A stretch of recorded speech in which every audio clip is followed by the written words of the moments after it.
Hello everybody, in today's video we are going to look at internationalizing our websites. It's a topic that comes up all the time in conversations here. Specifically I'm going to be looking at how we should best manage our URL structures, and I'm going to present three really kind of distinct and common options to how to do that. First option that we're going to look at is going to be our what's called CCTLDs, country code top level domains. So your .co.uk's, your .fr, your .de, individual websites if you like for different countries. Then we're going to look at subdomains, so that is for example uk.yourwebsite.com or fr.yourwebsite.com. And finally we're going to look at subfolder structures, and that's where we've got yourwebsite.com/fr or /de and on from there.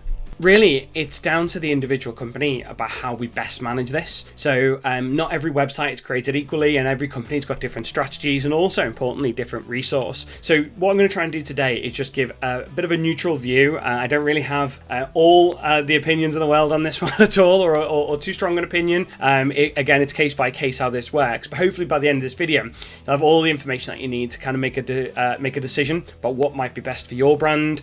In particular, if you're ever thinking about migrating or moving from kind of a current structure that you have and maybe branching out into other structures as well. So let's have a look at the different options, and then maybe at the end of this video you'll be a bit more informed about which way you can go. What we're going to look at here is how to run a really successful subfolder structure for your website.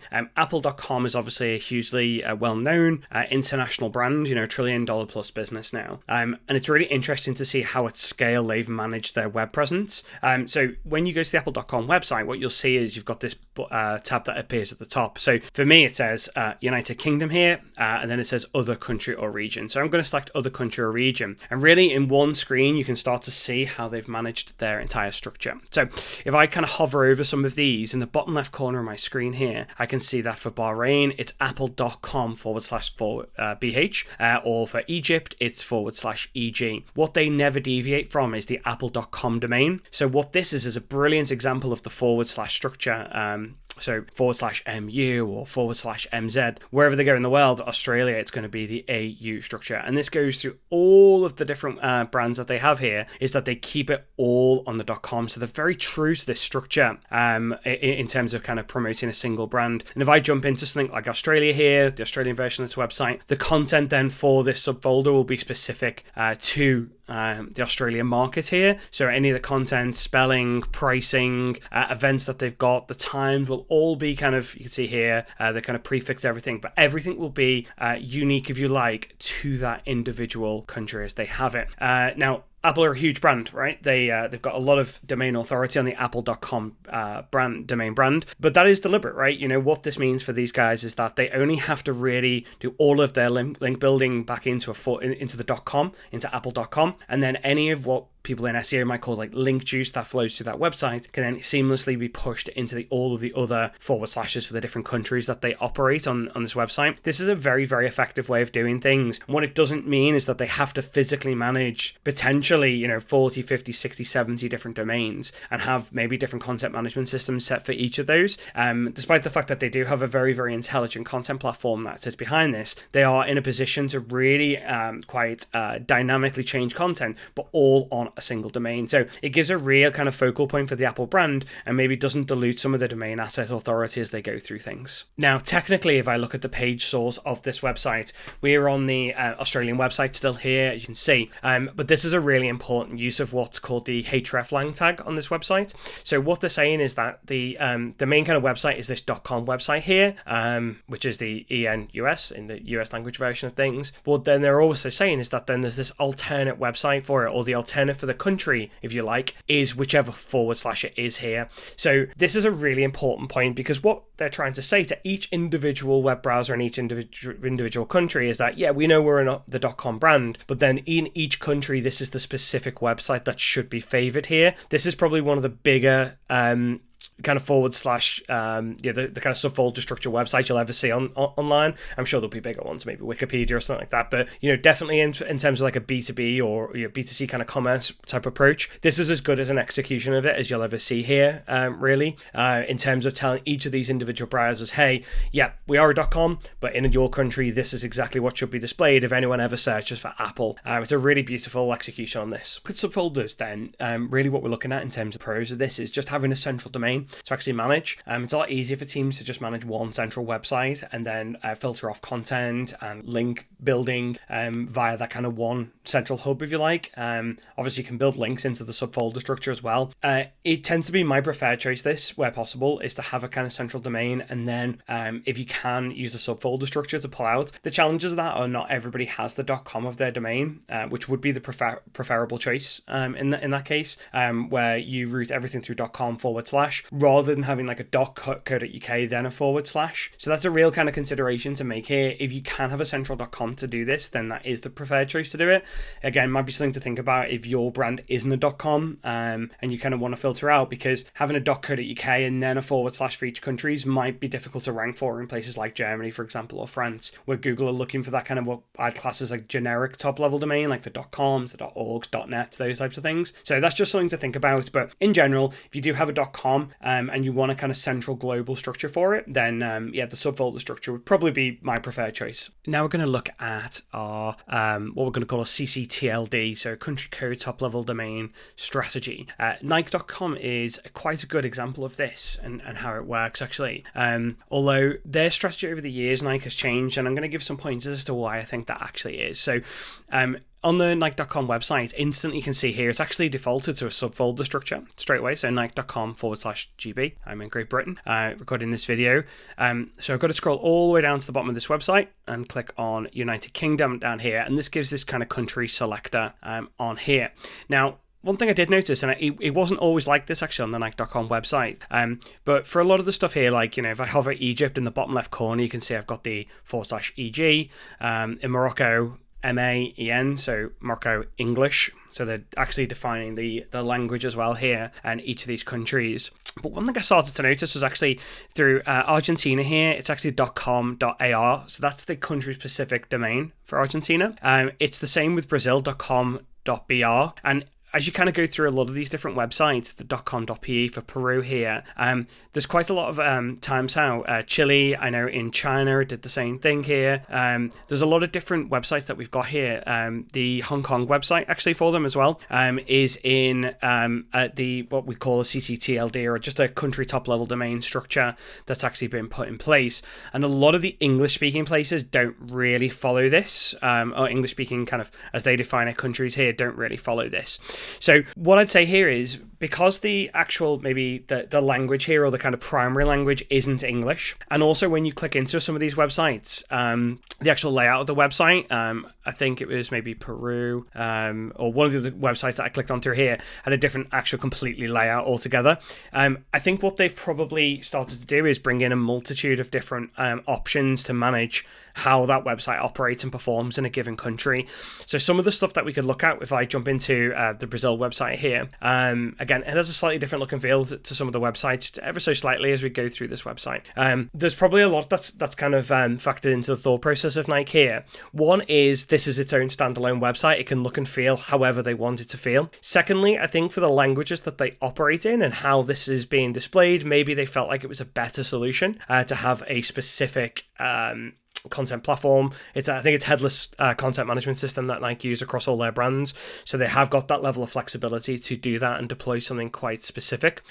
Maybe they were struggling with SEO penetration slightly in each of the individual areas, and I'm sure they do have a marketing team which is able to promote each of these websites, because you are in effect promoting multiple websites here. Like now actually have a much bigger digital strategy by doing this, much more complex digital strategy, at least by being able to do this by kind of focusing on these top level domains here.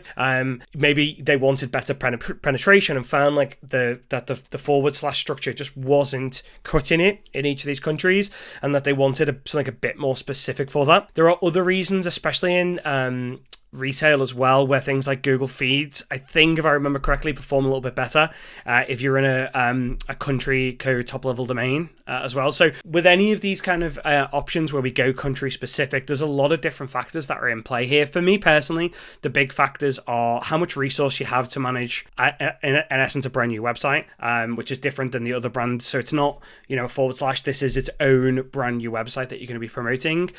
It's then how much time you can put into promoting things like link link building and content marketing into that website. And then it's down to maybe language specifics and how that website would be perceived if English isn't the first language in that country and there are other languages that will be promoted first. So you can see here they've gone for a bit of a hybrid strategy here. They used to be, if I remember correctly, Nike were purely subfolder driven, but obviously they've made a decision, and I think it's probably in the last year or two, to start to actually branch out into more of a country specific domain structure here, to kind of drive performance. So really interested to see how that plays out. Maybe they roll back at some point in time, but for now looks like they're kind of committing to that structure. Country code top level domains are probably in an ideal world what every brand would do. I think it's just the reality of managing potentially, if you're kind of Nike or Apple or any of those kind of companies, it's managing huge amounts of that might become the problem, which is why people like Apple choose for the subfolder structure with things. So yeah, I think if you have got a team, or maybe if you're only running a couple of countries, it's probably something you could actually do. It's just when you start to kind of scale that up and maybe ramp internationally and bring more and more countries on, it probably becomes more difficult. You've also got to think about, who's managing the content, who's adding that content, who's link building in those countries, how do you link build in those countries, how do you do content marketing in those countries. So you start to really can get into the realms of having to have more of an international marketing team where the numbers could spiral quite quickly. And I think when you're offsetting that against cost, it's really difficult to kind of say that it's going to have the exact returns that you're looking for, especially in recruitment. What I would say is that from my experience, the CCTLDs do tend to rank better in location. So in Germany, the .de would rank better than the .co.uk, but they can actually tend to rank better than .coms as well that are in there. So yeah, really it's a bit of a preference choice when it comes to how much resource you can put in, but I think from a cost and kind of risk and reward basis, CCTLDs, there's a lot to think about before you kind of go down that route. In terms of subdomain solutions and how these work, it's actually quite difficult to find a solution online because I think subfolder solutions and the CCTLD option are by far the most popular solutions to go down. Probably the biggest online is Wikipedia in terms of how they manage things. So if I just hover over here, we've got en.wikipedia, English Wikipedia, and then we've got the ES for Espanol. We've got the German version here, lots of different versions. So if I click into Spanish here, again, my browser is going to give me the option to translate it here kind of natively, but then it will give all of the content here from this point onwards. And if I kind of hover here and just look at something else, like if I go to Portuguese here, it'll be pt.wikipedia.org that they promote off the back of. I think this was a decision that they made when they set the website up probably very early on, and it's such an authoritative website. I think it being a .org website as well probably helps because that's a generic top-level domain that they have in place here. And then they've obviously got the option to manage huge amounts of different content on these kind of different subdomains for different websites. I'm sure that there's different content on the English language versions, the Portuguese, to the Spanish, to the German, based around the availability of translations, and also the fact that Wikipedia is basically managed from people putting content in themselves on this website. So there is basically a different product offering, if you like, for every single website. You see this online where it'll be shop.website.com. Again, that might be a different content platform or content management system than the actual core domain itself that will be in place. So really the times that I'd recommend using subdomains would be when there is a different product offering, or when there is a different content management system. Sometimes in recruitment, it'll be jobs.yourwebsite.com. That's like a reason to do that, where maybe your native website doesn't have the jobs capability, and so you need to bring in kind of an external vendor.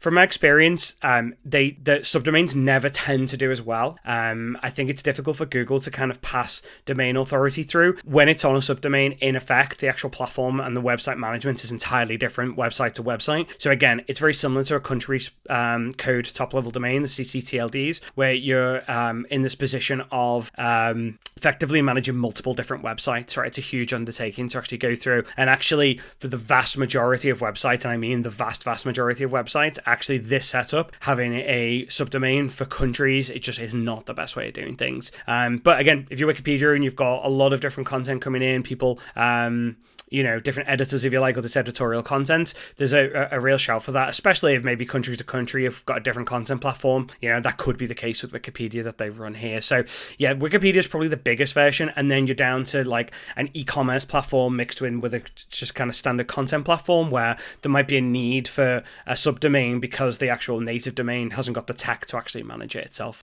Just highlighting again what I was talking about there around the idea of this kind of subdomain structure. It's very rare that I've seen that kind of rank and do particularly well, especially from a country point of view. There's not a huge amount of options for it. I think Google itself runs a country code top level domain structure itself. I can't think of too many cases actually in recruitment really where that's worked. Again, it's down to how much resource you've got internally, how much power and kind of pressure you can put from a link building point of view into each of the subdomains, and then you are a little bit hoping then that Google can kind of filter some of that link authority back up to the top level domain. I've never seen that happen 100% before, and so it's definitely a risk by kind of taking that strategy on. Plus you've got just the content risk of spending a lot of time adding and kind of managing multiple content for different websites for a very small potential return really. So not a lot of examples of that actually happening in recruitment, and I can definitely see why, given the amount of time and resource it would take to kind of run an effective campaign doing that. It's quite a technical topic really, talking about setting up websites for internationalization, but hopefully now you can see that there's different kind of pros and cons of each of the options that we've got here. If you've got any questions about this, if you want us to have a look at maybe what you're currently doing with your existing website, maybe drop something in the comments below or get in touch with us directly. We're more than happy to talk through different options and different ways you could do things, which ultimately will lead to the kind of better results that you're looking for. Till then, speak soon.